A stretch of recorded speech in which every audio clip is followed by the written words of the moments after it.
Pleasant afternoon everyone. Today we are going to study about JavaScript.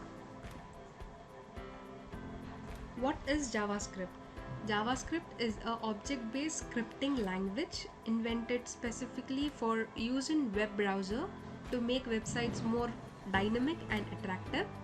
JavaScript is an object-based, which means objects are basically the entity and the fundamentals of JavaScript. JavaScript is a scripting language. Scripting language in the sense it can be written and executed by the browser.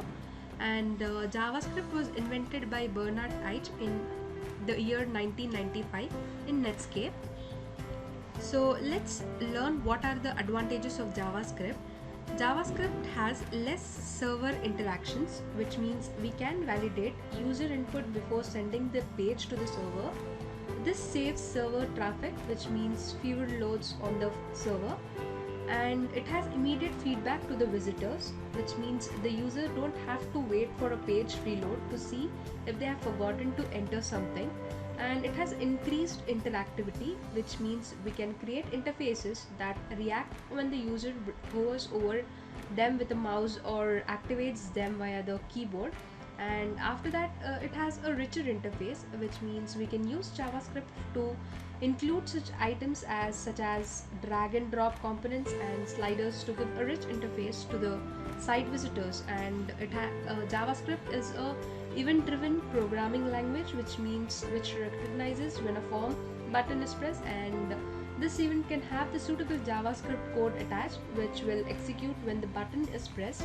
And it has a good GUI features, which means alerts, prompts, config boxes, etc., which can be handled by the client-side JavaScript. After that, it has few disadvantages too. JavaScript does not allow the reading and writing of the files. This has been kept for security reasons. And JavaScript cannot be used for networking applications, and it can also not be used for multi-threading and multi-processing abilities. So after this, we have to study what actually the applications of JavaScript are. They have web applications, web servers, native mobile applications, hybrid mobile applications, and also the gaming applications like tower building, etc. Moving on, we have to study what actually the Java basics contain. They have variables and data types. Variables are used to hold data in a system memory, which can later be used by the program. For example, a variable x is equals to 1. Here var is the reserved word or the keyword, and x is the variable name. So variables are basically the containers. For example, a box, and you store the value in it. Example, x is equals to 1 and username is equals to hello. And after variables, come into the basics of JavaScript, that are data types. Data types allow the programmer to determine what type of data is in the variable and the valid operations on the data available in the memory. There are different types of data types in JavaScript. Those are numbers, strings, Boolean, and undefined. Coming to the numbers data type, it basically refers to the numerical values, like it has floating type. The floating types are nothing but the fractional numbers or the decimals, like 0.97, minus 3.45, etc. And integers are the whole numbers such as 1, 2, 3, 4.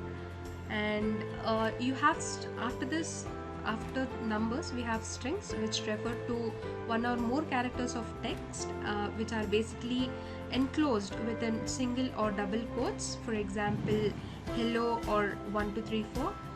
And Boolean types are they are the logic data types, which allow the program to make decisions.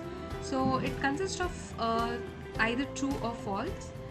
And after that, we have undefined data types, which refer to the variables or object properties that are either undefined or do not exist. So let's see hands-on learning examples on variables and data types.